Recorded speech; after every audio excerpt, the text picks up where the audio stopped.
তো প্রথমেই আপনি নিজেকে নিজে চিন্তা করেন বা আপনি অলরেডি অনেক কিছু জানেন যে বাংলাদেশ বার কাউন্সিল জিনিসটা কি। কিছু জানেন আর না জানেন, এতটুকু জানেন বার কাউন্সিল আছে যেখানে যারা পরীক্ষা নেয়, পাশ করলে আপনাকে একটা লাইসেন্স দেয়, আপনি একটা অথরিটি পান, যে কোনো বাংলাদেশের আদালতে প্র্যাকটিস করতে পারেন। এটা হচ্ছে একদম এক কথায় উত্তর। বার কাউন্সিল এমন একটা জায়গা যারা আইনজীবীদেরকে কি করে আদালতে প্র্যাকটিস করার অথরিটি প্রদান করে। এই অথরিটি ছাড়া কেউ মামলা পরিচালনা করতে পারে না। তো 1 নম্বর এমসিকিউ আমরা এখান থেকেই শিখে নেই যে কেউ যদি এই লাইসেন্স ছাড়া মামলা পরিচালনা করে, 41 নম্বর অর্ডার অনুচ্ছেদ আমাদেরকে বলতেছে যে 6 মাস পর্যন্ত তার জেল হইতে পারে। তাহলে প্রথম এমসিকিউটা এখান থেকে মুখস্থ। কেউ যদি লাইসেন্স ছাড়া কোনো জায়গায়, যেখানে অথরিটি বলতে যে কোনো প্রকার ক্রিমিনাল মামলা, দেওয়ানি মামলা, রাজস্ব রিলেটেড মামলা যদি সে পরিচালনা করে, তাহলে সর্বোচ্চ তার 6 মাস পর্যন্ত জেল হইতে পারে।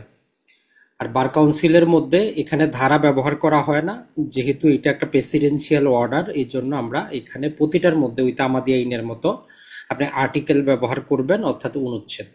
এই হচ্ছে আমাদের প্রথম জিনিসটা।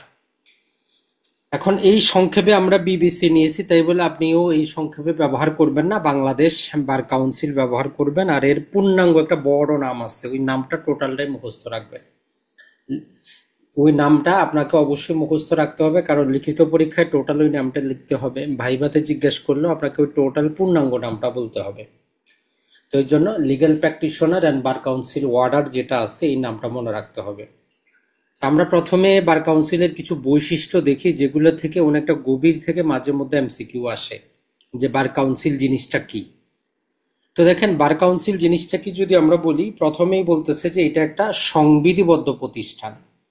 সাংবিধানিক কিন্তু আবার না, সাংবিধানিক জিনিস ভিন্ন। সাংবিধানিক যদি হয় সেইটা সংবিধানে উল্লেখ করা থাকবে, বার কাউন্সিল সংবিধানে উল্লেখ করা নাই, অতএব এটা সাংবিধানিক প্রতিষ্ঠান না, তবে এটা হচ্ছে সংবিধিবদ্ধ প্রতিষ্ঠান। এইটা একটা মনে রাখবেন, এমসিকিউতে আপনার অপশনের মধ্যে থাকে যে বার কাউন্সিলের প্রকৃতি কোনটা। 2 নম্বর হচ্ছে এটা একটা অটোনমাস বডি, স্বায়ত্তশাসিত প্রতিষ্ঠান, মানে নিজের সিদ্ধান্ত নিজে নেয়।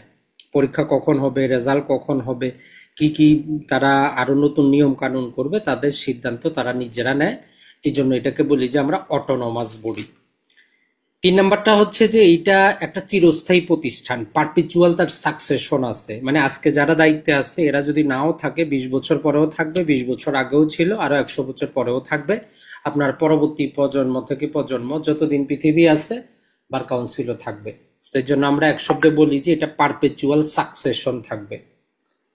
এরপরে যেটা আসতে পারে সেটা হচ্ছে বার কাউন্সিল একটা লিগাল এন্টিটি, মানে আইনগত সত্তা।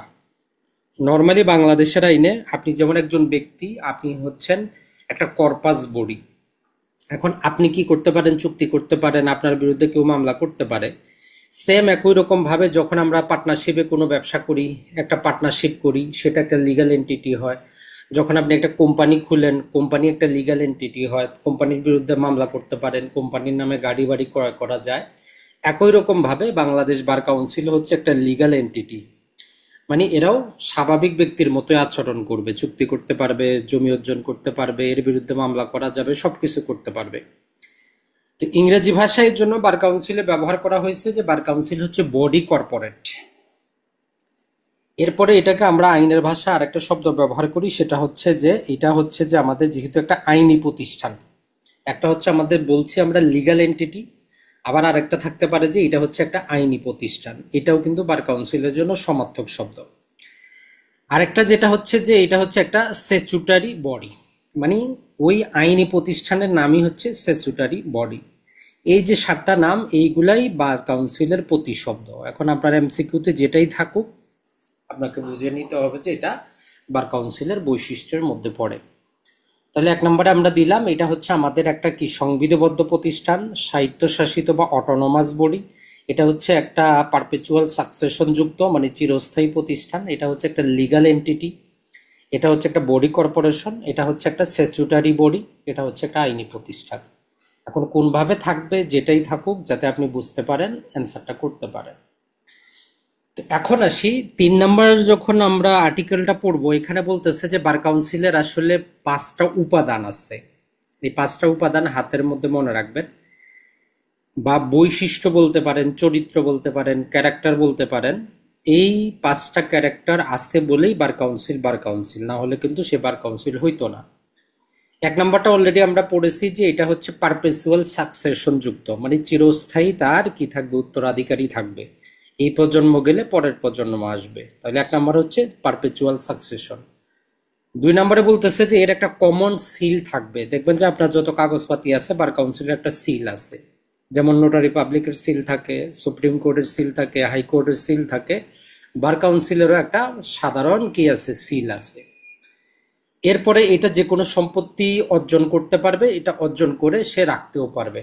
বার কাউন্সিল ভবনটা বার কাউন্সিলের নামে, এখন সে তো স্বাভাবিক ব্যক্তি না, তারপরে সে জমি ক্রয় করছে, তাহলে বার কাউন্সিল সম্পত্তি অর্জন করতে পারবে, অর্জন করে সেটা ধারণও করতে পারবে। যেভাবে স্বাভাবিক ব্যক্তি সম্পত্তি ক্রয় করে রাখতে পারে, বার কাউন্সিলও পারবে।